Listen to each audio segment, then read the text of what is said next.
Okey, hari ni kita masuk bab 6, jadual berkala. Dalam jadual berkala ni kita akan tengok dulu subtopik 6.1, pengelasan unsur. Okey, kita akan tengok apa itu unsur.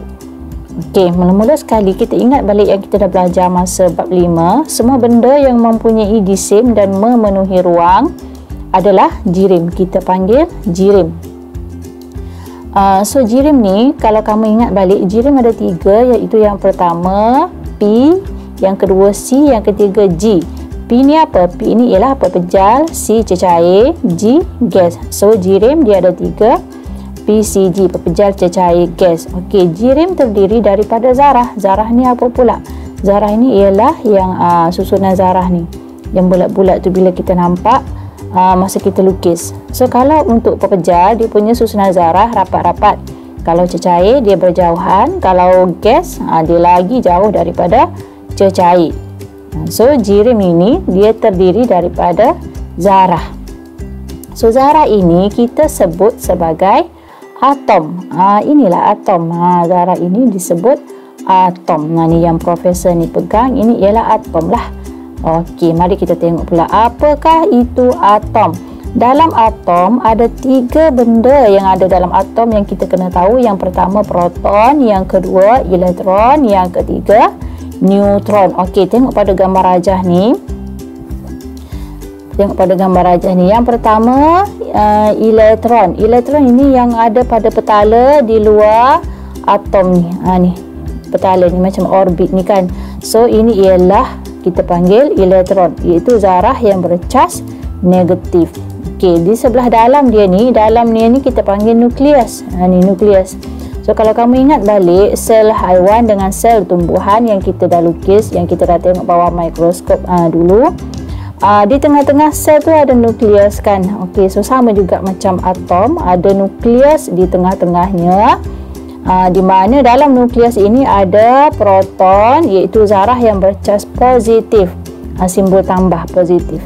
Dan yang grey ni neutron, zarah neutral yang tidak bercas. So dalam atom ni ada 3 benda, iaitu elektron tapi cas dia negatif, proton cas dia positif, neutron tidak bercas. 3 cas yang berlainan lah.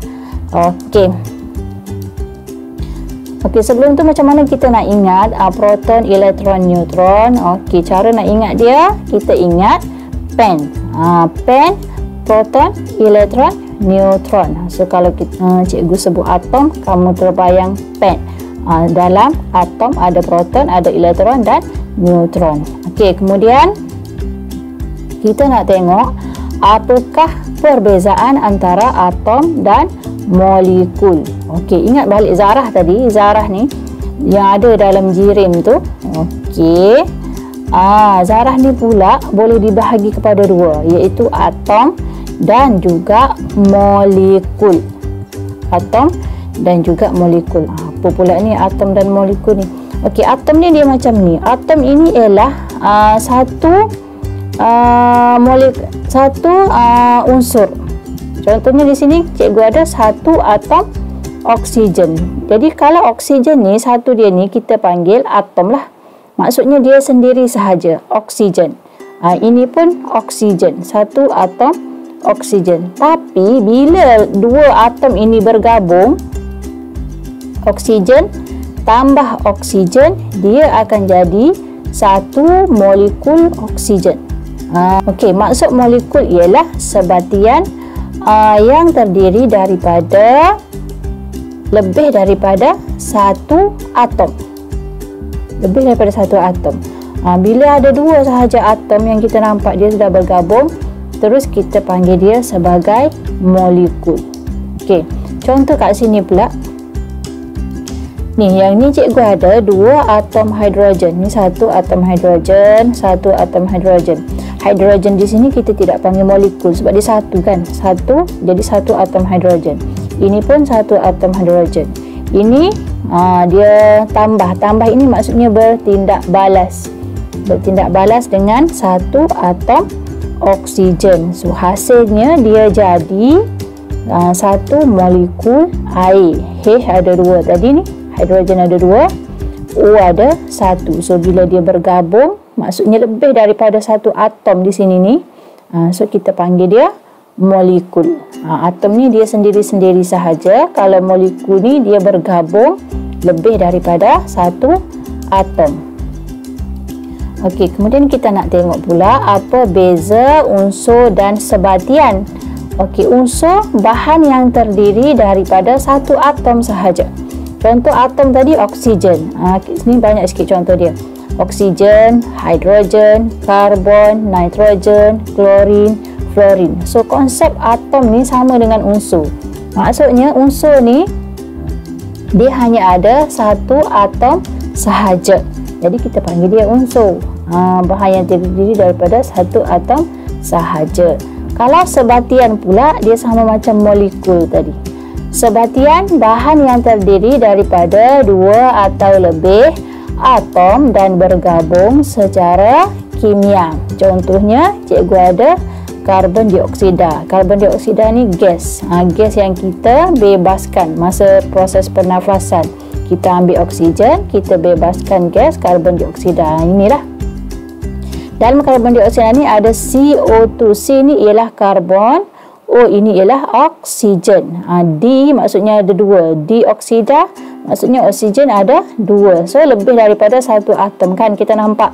Jadi ini ialah sebatian. Ataupun kita panggil juga molekul. Okey, contoh metana.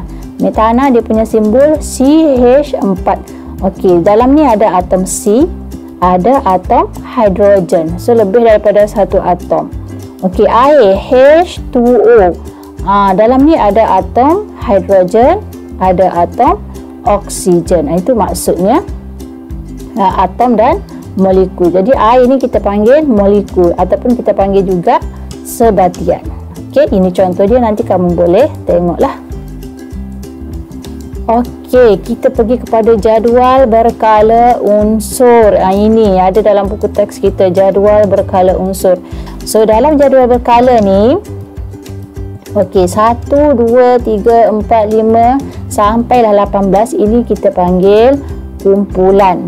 Dalam kumpulan satu ada hidrogen, litium, natrium, kalium. So ini semua ialah unsur lah ni. Unsur hidrogen, unsur litium, unsur natrium. Kalau kumpulan 18 di belakang ni, kita ada unsur helium, kita ada unsur neon, kita ada unsur argon. So kita nak tengok apa maksud warna-warna pada jadual berkala ni. Kalau dia warna kuning, itu maksudnya unsur-unsur ini wujud dalam bentuk logam. Dia wujud dalam bentuk logam dalam keadaan semula jadi. Okey, kalau kita contohnya gali-gali terjumpa magnesium. Jadi magnesium ni ialah logam.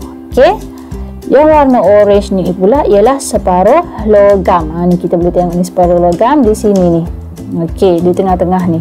So yang biru bukan logam. Bukan logam, mungkin dia gas lah. Mungkin gas. Okey. C, karbon bermula dengan bukan logam. Nitrogen bukan logam. Oksigen. Okey, contoh oksigen gas kan. So dia bukan logam. Itu maksudnya apa warna pada jadual berkala unsur ni. Okey, so bila dah ada logam dengan bukan logam, kita nak tengoklah apa pula perbezaan ciri-ciri logam dan bukan logam. Logam dengan bukan logam ni persamaan dia kedua-duanya ialah unsur. Unsur lah, sebabnya apa yang ada dalam jadual berkala tadi kita panggil unsur. Jadi sama, kedua-duanya ialah unsur. So perbezaan dia kekilauan, berkilau ke tidak. Kita kenalkan logam. Logam ni dia berkilau, contohnya basikal baru, motor baru, kereta baru berkilau kan, itu logam. Kekilauan bagi bukan logam, pudar. Kemuluran boleh dibentuk. Kemuluran ini boleh dibentuk. Maksudnya kalau kita patahkan dia pun dia tidak patah, dia hanya boleh dibentuk. Contohnya kamu tendang basikal tu dia tidak patah, dia hanya boleh bengkok. Maksudnya ada kemuluran di situ. Kalaulah bukan logam, kamu patah pun dia akan terus rapuh. Okey, ke boleh tempaan. Logam boleh ditempa. Contohnya pisau, parang boleh ditempa kan. Boleh kita bentuk dia. Okey, boleh kita bentuk dia jadi tajam, jadi bentuk macam-macam lah. Tengok keris kan, keris tu boleh ditempa. Itu satu contoh logam. Macam-macam bentuk kita boleh buat. Tapi kalau bukan logam, dia tidak boleh ditempa. Okey. Kekuatan regangan, dia kuat. Kalau kamu tarik dia pun dia kuat. Kalau bukan logam, lemah ataupun mudah patah. Macam oksigen tadi, mana ada kita boleh buat regangan, tak boleh kan. Lemah ataupun mudah patah. Macam karbon. Karbon ni apa yang ada dalam pensel kita tu, yang kita menulis tu, yang dalam yang hitam tu, itu ialah karbon lah tu. Karbon bukan logam kan, so dia lemah ataupun mudah patah. Okey, kekondaksian elektrik, dia boleh ke tidak mengalirkan arus elektrik? Boleh, baik. Kalau logam boleh. Kalau bukan logam, lemah, tidak boleh. Kecuali karbon tadi. Kekondaksian haba, dia boleh ke mengalirkan haba? Boleh. Kalau logam boleh, baik. Kalau bukan logam, dia lemah. Ketumpatan, kalau untuk logam tinggi, tumpat. Kalau kita masukkan dia dalam air pun dia akan tenggelam. Itu maksudnya dia tinggi ketumpatan dia. Kalau bukan logam, dia rendah, kemungkinan dia akan terapung lah, kurang tumpat. Takat lebur dan takat didih, logam tinggi. Untuk panaskan logam ni perlukan suhu yang tinggi kan. So itu maksud takat lebur dan takat didih dia tinggi. Kalau bukan logam, rendah. Guna haba yang sikit pun dia sudah terbakar. Itu maksudnya rendah. Okey, itu sahaja untuk topik 6.2. Kalau ada soalan boleh tanya cikgu. Okey, bye.